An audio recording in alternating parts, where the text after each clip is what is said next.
You're listening to Travel Tales with Fergal.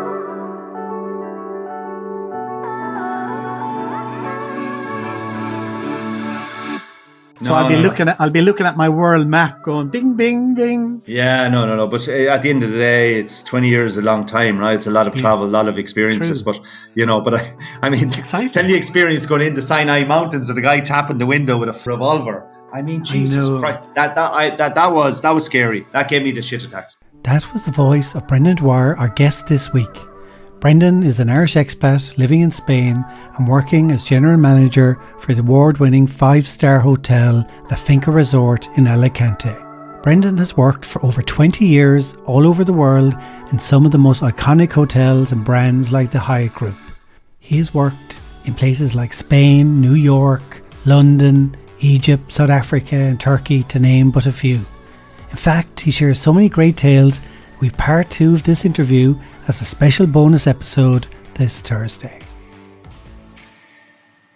Hello, Brendan. You're very welcome to the podcast. Great to see you. Thank you, Fergal. Delighted and honoured to be here. We know each other a long time. We're both from Ennis, County Clare. You used to live down the road, down around the corner from my house. But you've been out of Ireland for how long? Over 20 years? Over 20 years. Longer? Since the end of June 1998 I left, yeah. So you are now in beautiful Spain, in Finca Resort. You're the general manager of Finca Resort. Where in Spain are you? Yeah, I believe, living day to day is a place called Cartagena, which is southeast coast in the region of Murcia, and then summertime in La Manga. And then work-wise, it's La Finca Resort is in the south of Alicante. So it's about 30 minutes drive from Alicante Airport if any of your followers have been in that area. So it's 120 bedroom, 5-star hotel, championship golf course. We're currently planning another 18-hole championship golf course around the resort. Residential. You won a couple of awards at the end of last year, didn't you? We did, yeah. In November last year, we picked up. It's our second consecutive year. So we won two different awards. One in the World Travel Awards, Spain's leading sports resort, because part and parcel, apart from golf, we have tennis, paddle. We've a hiking route. We've state-of-the-art of professional gym, and then we've a running track as well. So. So that's Spain's leading sports resort, and then Spain's best golf hotel in the World Golf Awards, which was celebrated in Dubai last year. Yeah, so that's 2 years in a row winning that. So they're like the Oscars in the hospitality industry. So to get that is massive plus. Yeah, it was quite good marketing to it as well. Am I right in thinking just that this day last year you were actually in the Maldives? I was, yeah. I was. We were. This was our last few days. I think we came back on a Sunday. It's honestly a different world and it was our last few days. So we'd done 4 days of knew the ins and outs of the island, right? Which is not rocket science because it's an island, so you've walked around it. But we know all the best areas of the scuba diving and what restaurants to eat and etc. So. In the last 2 days, it was like, oh my, we're reminiscing of this is unbelievable. But I just said to Maria, just live it. You know what I mean? She was nearly getting sad on the last day. And I was like, no, just live this because, we don't know how the rest of the year will go. And I said that to her. I said, listen, enjoy it because we don't know how the rest of the year will go. We don't know how your business will go. We don't know how my business will go. We're lucky to be here, etc. Right? And one thing we did do is that we there's 5 things you write in the sand, each of us, of 5 wishes that you have, and I've done this all around the world. Wow. Everywhere I've gone and every sort of beach holiday, anywhere around the world, from Bali to Abu Dhabi to Florida to Havana or Baradero, whatever, in Cuba, wherever we've gone, right, and Italy, etc., or in Spain. Anywhere we've gone, we've always written, decent sort of couple holiday. We've written the 5 wishes that we would like to come true. And one of them is always health and happiness. And we had no idea when we came back, even though we were seeing the signs of it in Malé airport when we're flying out, Really? They were doing temperature control checks, and we were told to wear masks, etc. They gave us a mask in the airport. So it was kicking off, and we're talking about the 20-something of February last year, Ferg. So it just shows that was the kickstart. And like a week later, right, at the beginning of March, the big headlines were coming through from China. And the European Union started to go, maybe we do have a problem here. And 2 weeks later, it was game over, right? It was like it was closed shop. So it's just amazing. But again, here's my 2 cents on it. Wherever you are or whatever you're doing, and if we're talking about travel, enjoy it. Enjoy every moment of it. Reflect when you can. This whole thing of mindfulness, it works. Give yourself 10 minutes on your own and just gaze out to the sea and just, clean some of the negative thoughts and aura you have, and just fill your body, mind and soul with positive thoughts and aspirations for the future, because that's what travel gives. There's if you don't travel, you don't see these things, right? That's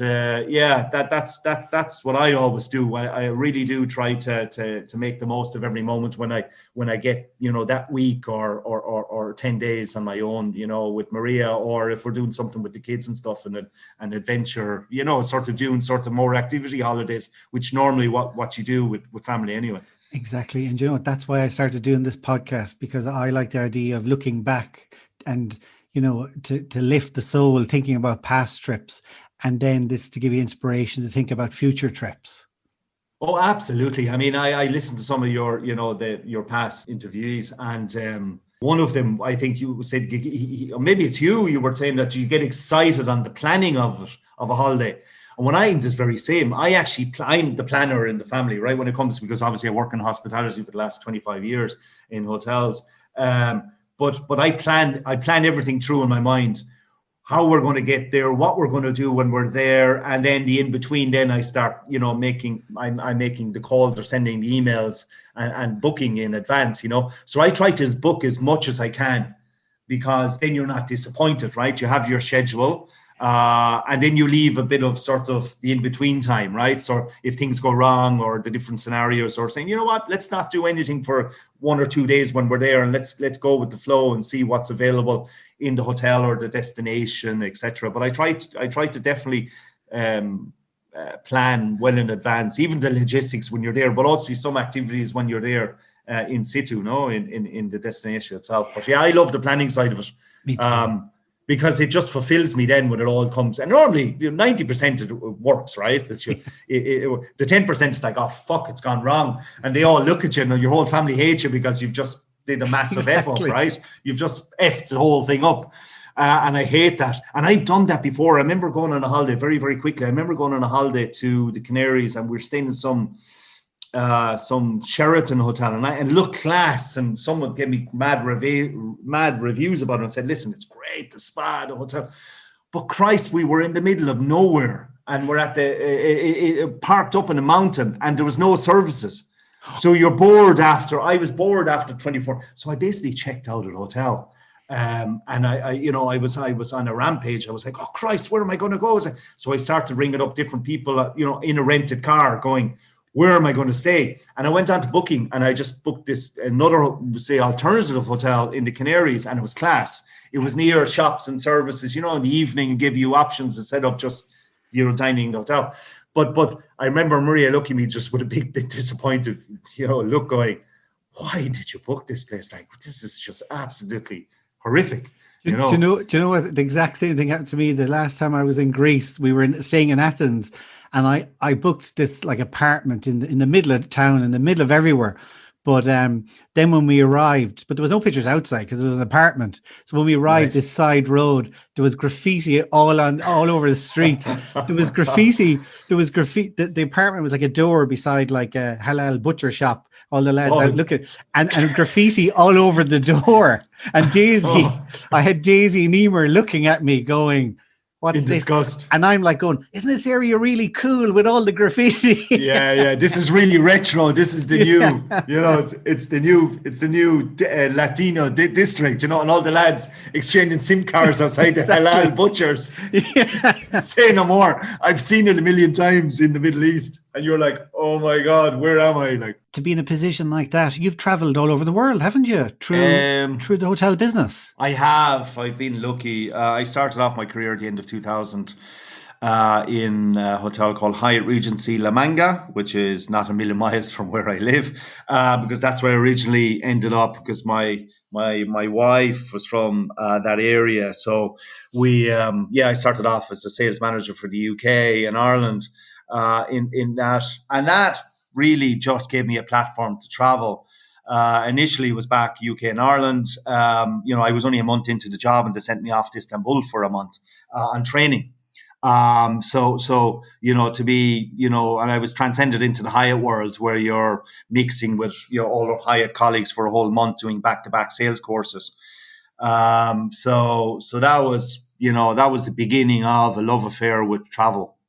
So when I came back after the Hyatt training in Istanbul, and that was March, I think, 2001, I honestly just thought this was the best job ever. I didn't want to go back to La Manga because I knew it was like hard work and admin and, trying to get up, because I'd never worked in hotels before. I came in sort of in the back door where, I did a degree in entrepreneurial marketing and then Irish Export Association. So the Irish Export Association role got me my first job in Spain, which was working for horticultural companies, which is massive here in this region of export, right?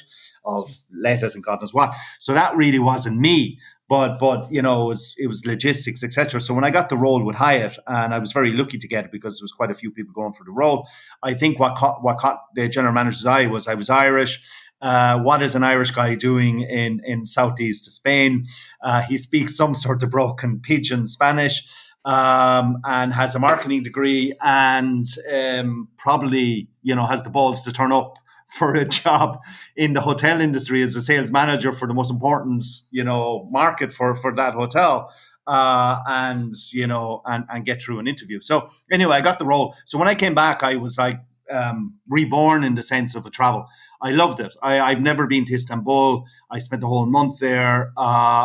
We did everything and anything in Istanbul. Loved it in the markets, from the Blue Mosque to, on the Bosphorus. It was amazing. And then seeing some competitor hotels like the Kempinski and being in, a 10 grand a night suite, presidential suite with, a Turkish bath and a sauna and then whirlpool and, in a room. And I was blown away. So that was like my introduction to travel. It was like, wow, I love this. And it wasn't the whole that a lot of people got caught up in this whole thing of, and believe me, I've met hundreds of hotel salespeople in my role over the last 20 years.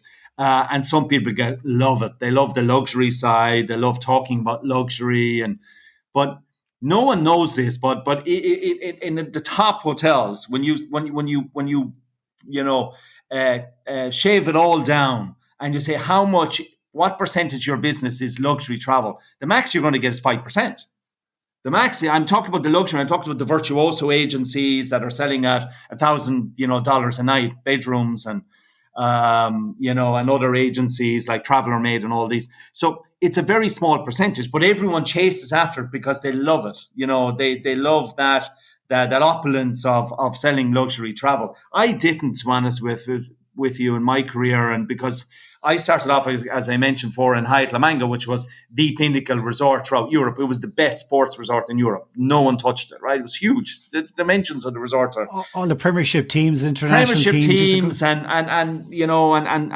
talking about top end is actually better known for tennis than it is on golf and football. Yeah, I mean they were the lawn tennis Association winter training center. So you would all like the Davis Cup, GB Davis Cups, but then you had the top, some top tennis, top 100 ATP players came and trained in La Manga as well. 28 tennis courts. It's just like a massive tennis center.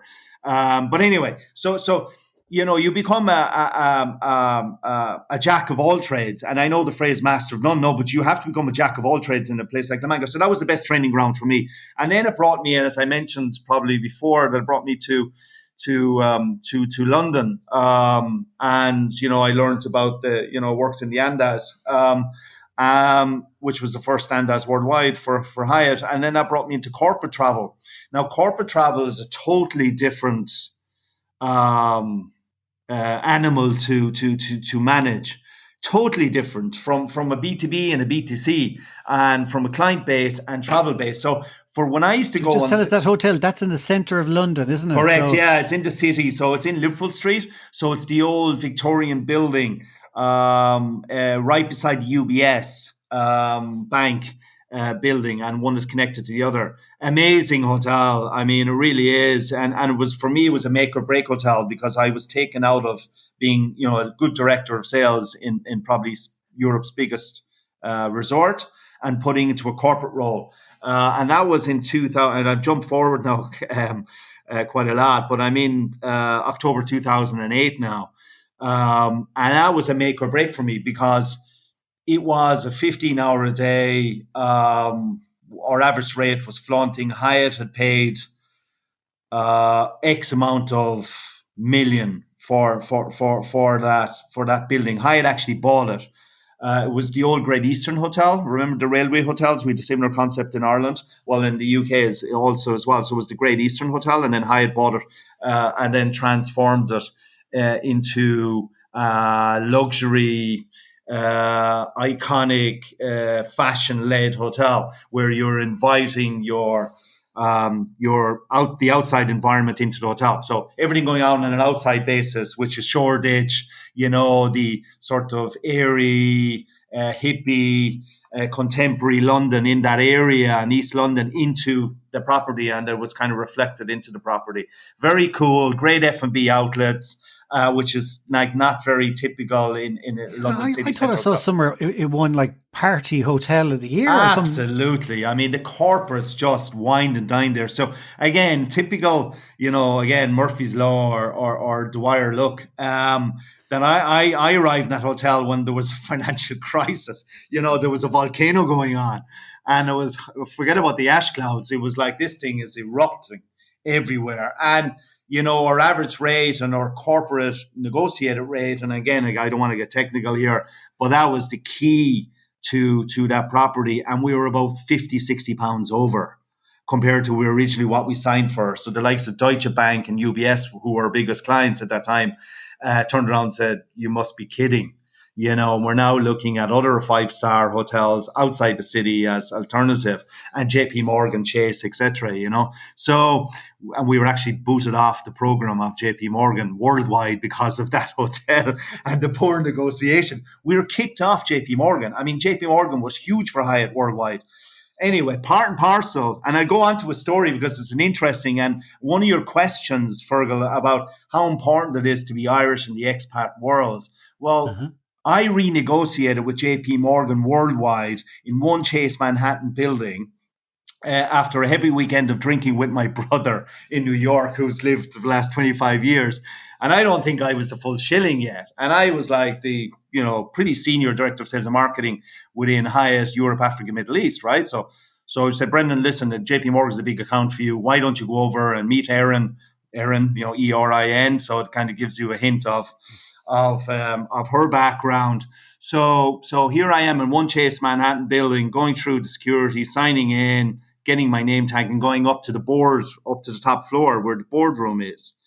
So I walked into this boardroom, and there was a delegation. Of course, I'm on my own with Hyatt, and I had to renegotiate and supposedly grovel.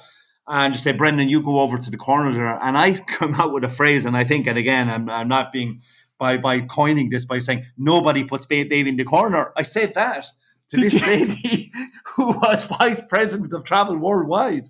No one puts baby in the corner. Now that could be a Titanic moment, or that could be, or you're jumping on the iceberg, right, and surviving. And that's what I did. And she started to smile. She goes, "You're Irish?" I said, "Yeah." And I said, "Where?" I said, "From Ennis." She said, "Yeah, my parents or my grandfather was from Mayo." Wow. And that's it.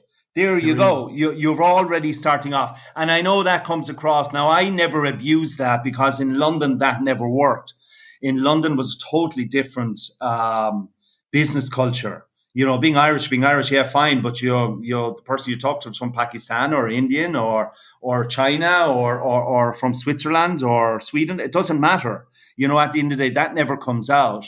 But over in the US, it's not that you'd use it, but if it's brought into conversation, it can be helpful. But yeah, so we renegotiated JP Morgan, and Hyatt was, taken out of the, that dark space and being brought back into the light with JP Morgan worldwide. So that was interesting. Yeah. So Fergal, yeah. Just a bit of interest. You're talking about there. You were in London. It was the ash clouds, the financial crisis.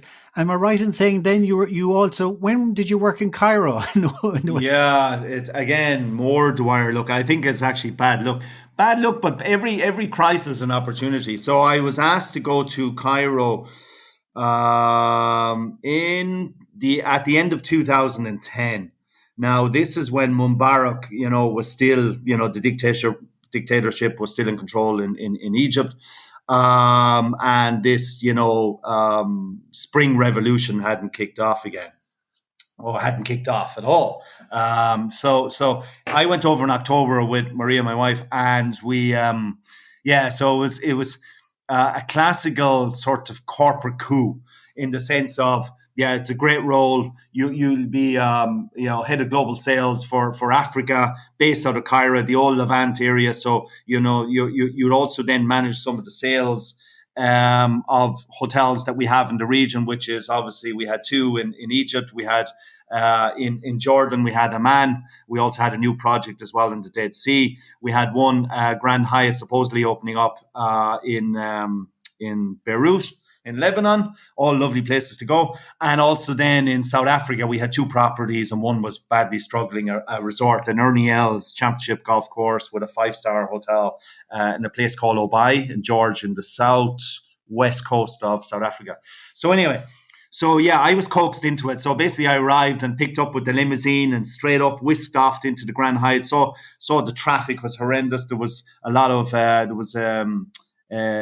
was just on. And you're talking about thousands and thousands and thousands of people on the street celebrating. And I said, Christ, they're a joyful bunch. This is a lively place. And said, yes, sir. We're celebrating Eid. Mr. Brando. They didn't call me Brendan. They called me Mr. Brando. And then I shipped off in January. I went to my own initially because I didn't want to bring the family over. I said, right, I'm getting settled, etc. So our offices... This is a true story. Our offices are in the World Trade Center, and we're on the 18th floor in the World Trade Center, right? In Cairo. In Cairo, and beside us was the Conrad Hotel, if anyone knows, in the Corniche and Neil. So there I was. So I was staying at the Grand Hyatt, which is further down on the Corniche and Neil. Now, things were relatively quiet. Now, the day I arrived was the day that the coup happened, that Mubarak was forced out of the presidential palace. Now, I didn't know. I would put two. This is in January. I honestly wasn't informed until I went into the hotel and watched it on CNN. And then I got the OF in my mind, sort of going, really? And I'm on the 28th floor on a suite looking out onto Cairo, and it was dismally quiet. And I'm thinking, right, in October it was Eid, which the place was on fire, right? Unbelievable celebrations going on the street. And now eerily quiet. So the following day, I had to pay a taxi driver 3 times the amount of a normal rate to bring me from the Grand Hyatt to the World Trade Center. And the guy brought me around half of Cairo and waited outside. And I was like, I was dumbfounded. I was like, what's going on here? So I had 2 or 3 Hyatt, sales directors of different hotels, and they were all based in Cairo for sales purposes, and then traveled back and forth to the properties. But they told me that the revolution had started. Now I started trying to comprehend what's a revolution, right? Apart from what we had studied at school.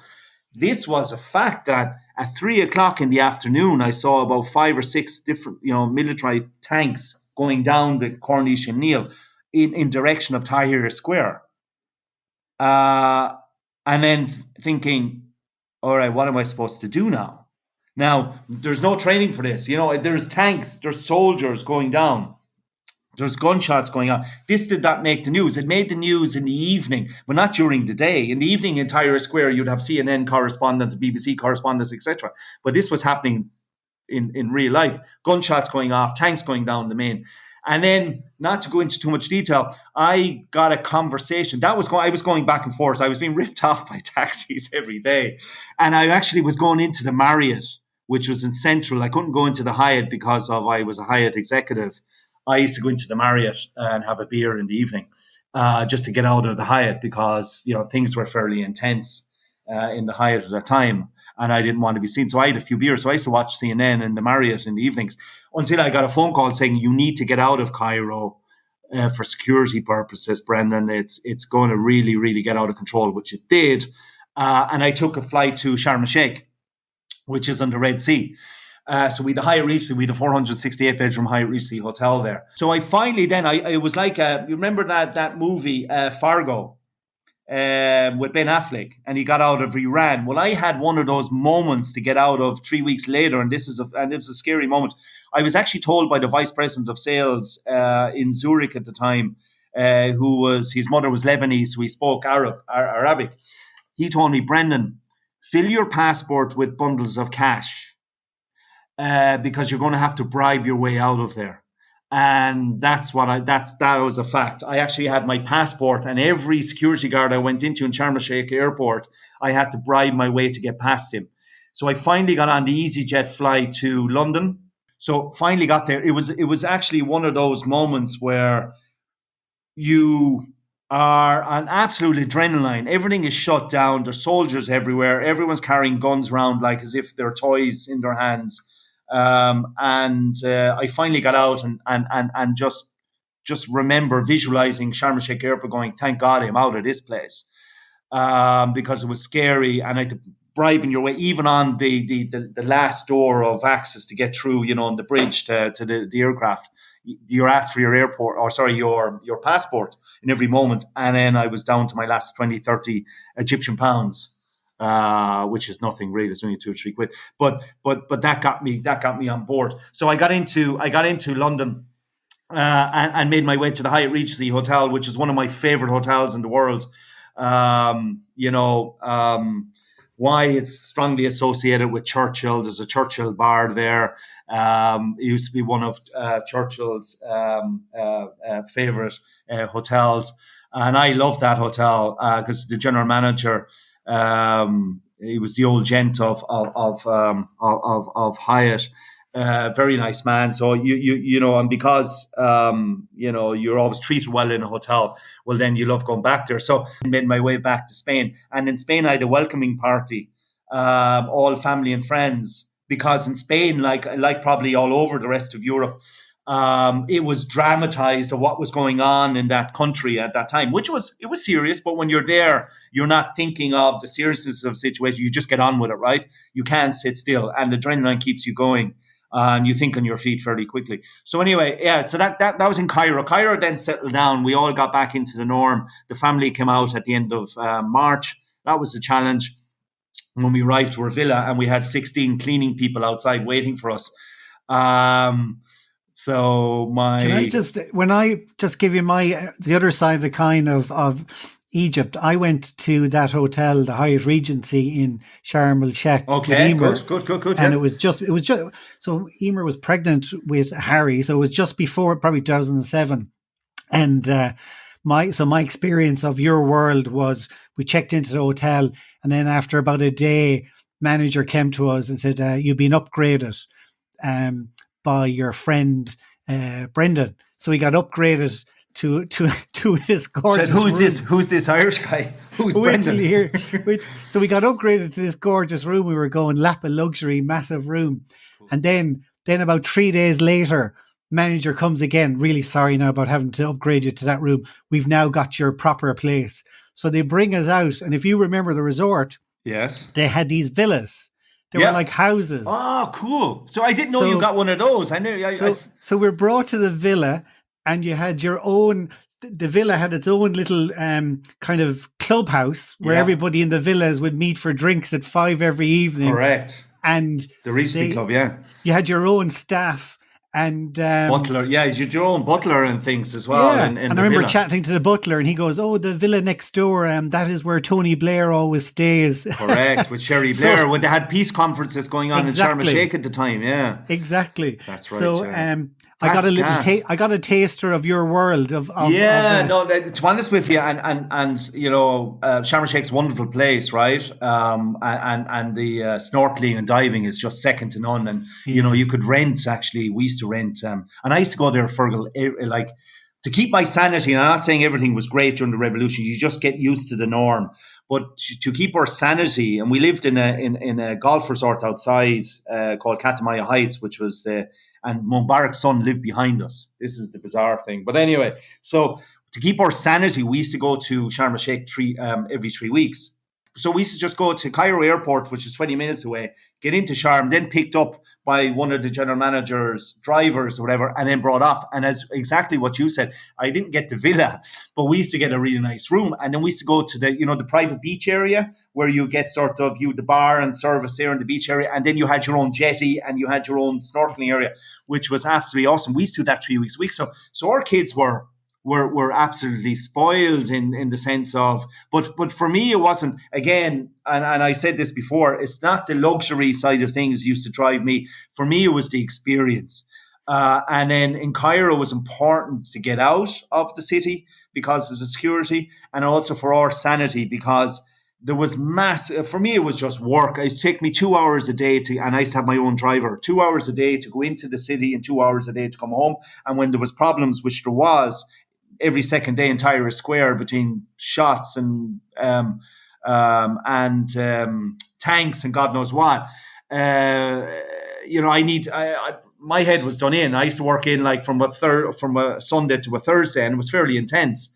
And I used to do a good long day there, but 4 or 5 hours in a car every day, and how dangerous. I mean, you talk with Italians driving. I mean, you've never seen Egyptians driving. I mean, So just as a matter of interest, so scary. you're talking about this lifestyle where you're talking about you're in Cairo, you were in London, you were in America, I think, weren't you? You were Yeah, in correct. Dubai, you've Yeah. been in Spain, around different places all over the world. Yeah, South So Africa as well. I used to do stints down in South Africa. yeah, so is it a sort of it's a lifestyle, isn't it? It's a certain It like is, is it a certain and type of person that does that? What do you think? Or and I was thinking about it. What would I tell you? The easy thing to say, yes, lifestyle, and it's great, and for me, the word to describe travel is tolerance. And or will say, for me, it's also like a graph. There's peaks and troughs. So your tolerance level comes into play here. In other words, travel 20 years ago is different to travel today. What changed it all was 9/11. What changed the Arab Revolution, the bombs going off by extreme groups, the security checks around the world, what your passport is, where you're from. For me, it was like day-to-day travel. I could do no problem. On business travel, when I got to a certain level, when I got to a VP level, it was great, and I used to enjoy it. And people would say, "But yeah, but you're up at like 4:30 in the morning. You're getting a taxi at 5 from, I used to live out in Richmond, and going off to Heathrow." Yeah, but then I used to go straight into the lounge, and I knew exactly to go into, and again, of I course, yeah. no mass in points and cards and gold cards. I used to think of the benefits, because for me, you used to go into the lounge. You're then called at last minute for your flight. You then walk straight on to, so you don't have to wait. You walk straight onto the flight. You get Have your off the flight, breakfast. and then you get your breakfast again. You're probably not that hungry because you've had a decent breakfast in the lounge, and then you get off, and then there's a car waiting for you, or you get a taxi into whatever meeting you have to go to. Everything is facilitated, and business is business, right? So, but the travel I enjoyed, and then there used to be the entertainment side of things, where you go off to Abu Dhabi and play golf or Dubai with top end clients, or you go to Vegas for some, Hyatt meeting or some trade show, or into Chicago, which was into head office, which, you obviously have your wits about you at head office, or into New York for a global meeting, or off to Singapore or whatever, right? So that side of things, I loved it. For me, it was adrenaline. I used to go, like, there was not one week I was not traveling, but there's a certain time frame for that. And then, when I've been back in Spain again, for me, it's a little bit mundane, to be honest with you, because it's getting on an EasyJet flight with just no trills whatsoever, frills. Travel for me, it's just, it's a certain period in your life, and that's just business. And I'm talking about business now. The personal side of things, I love it. But I actually, we're all at a certain age where we choose where we want to go, what experiences you want to get. And travel for me is about experience. And it's about, how you get there and how you want to travel, but also when you're there, what you want to achieve from your trip and what experiences you want to have to bring home with you. And can you switch off? When you're traveling personally with your family, are you looking around, checking under the pillows in the hotel in the lobby? Or are you? I am actually choosy, and I make up my mind of what I think of the whole hotel experience within 5 minutes. On the check-in experience, it's interesting. I do, and then I'm either saying, I'm happy with this. Yeah, it's good. In my own mind, I don't really talk about it because Maria knows I'm quite picky.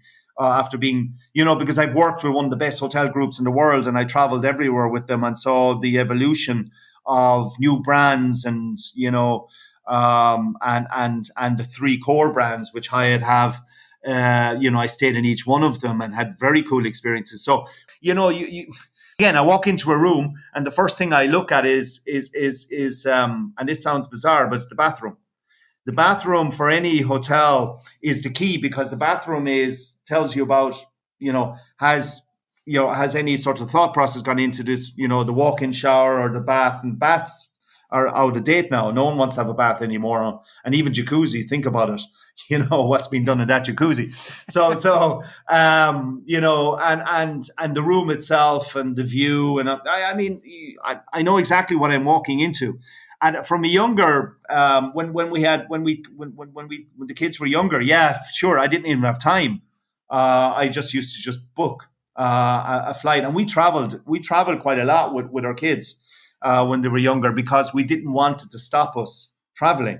A lot of people say, no, I prefer not to. I leave my kids with my parents, or we actually brought our kids into a lot of places. I mean, I have an image of my daughter, was a year and a half at the time, on a camel with a young Egyptian black kid who lived off tips in around the pyramids, and she's alone, a 1.5-year-old baby with this young kid who's only about 8 or 9, and he's holding on to her, and they're on a camel, and I'm thinking, Christ, what was I even thinking?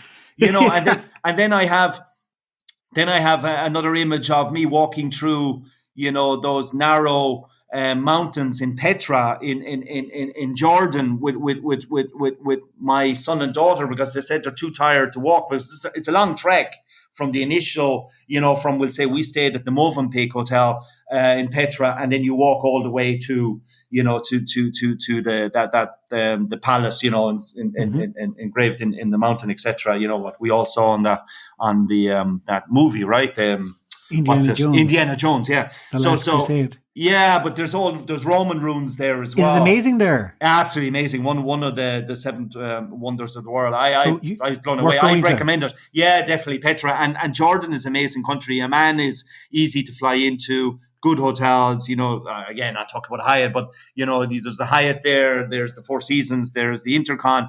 Always try and stay in the 5-star properties, because not that expensive, surprisingly enough. But you know what you're going to get. There's a backbone to them, right, with a brand. So go into Amman, and then you can go on tours, and all the tours are with armed guards. But we saw the Karnak, which was the Templar Knights, the last castle before it fell, and that was amazing. And then you have the Dead Sea, and the food is good.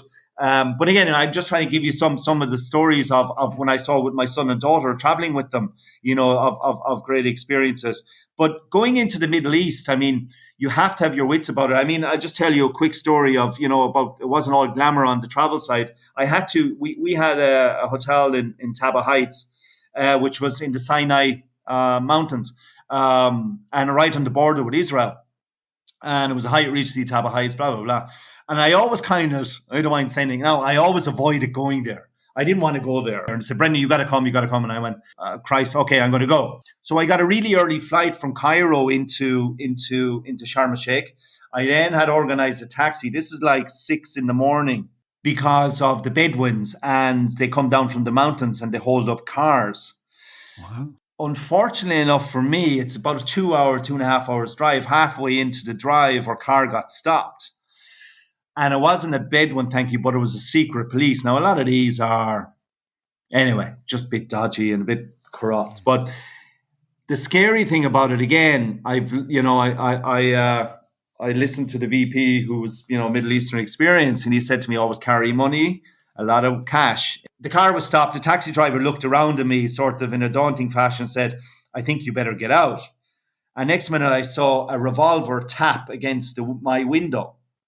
So the guy pulled his gun out and started tapping against my window for me to get out of the taxi.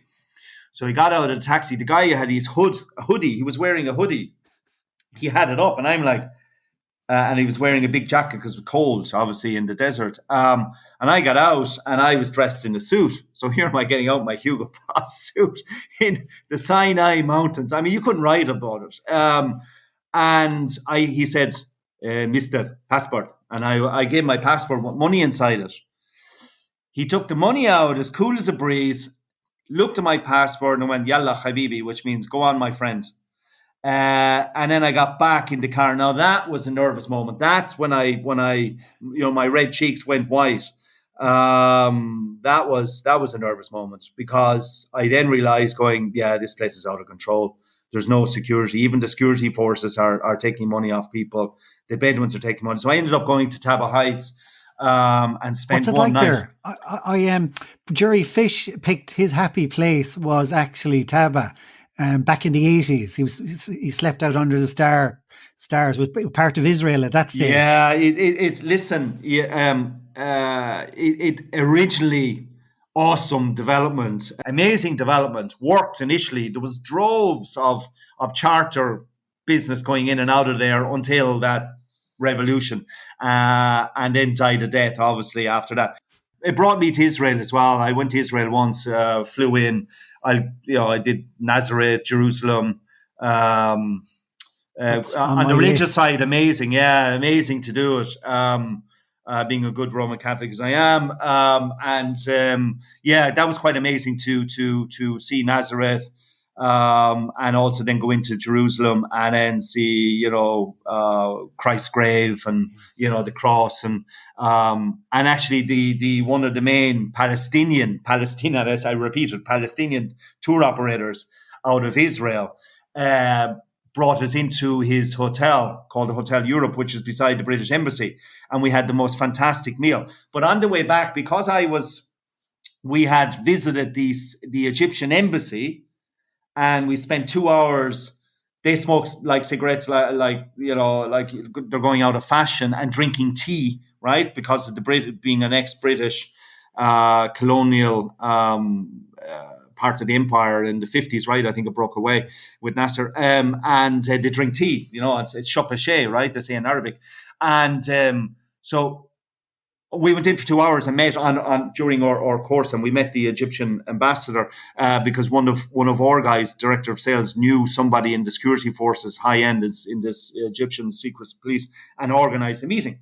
We were then followed by the Israeli Secret Service for the remainder of the journey, right? Which we kind of half suspected there was a car behind us the whole time, because then we were like, what was an Irish guy doing with two Egyptian directors of sales in Israel visiting that country? Now, Hyatt wanted me to open up some outbound business there because Hyatt is owned by a Polish Jewish family called the Pritzkers, and politically correct, it was for me to go and see if we can open up. So because there used to be a Hyatt Regency there, but a bomb went off there, and then Hyatt was asked to leave. I think it was in the 90s.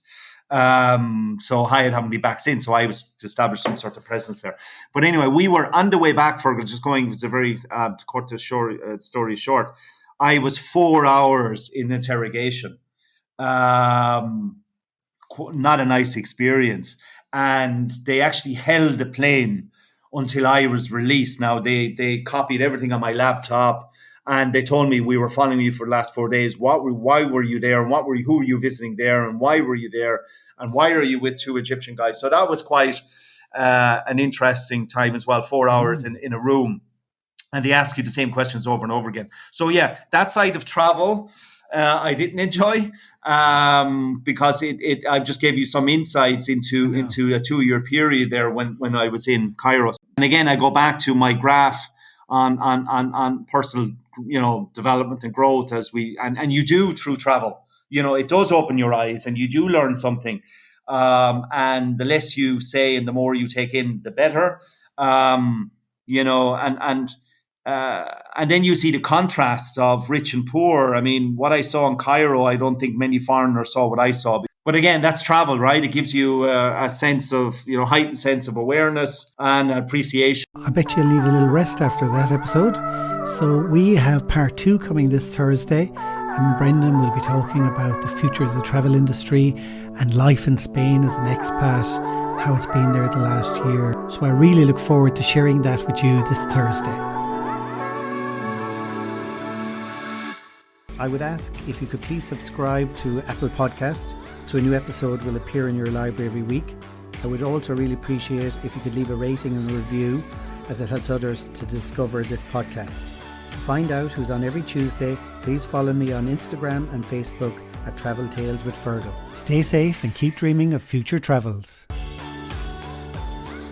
Travel Tales with Fergal.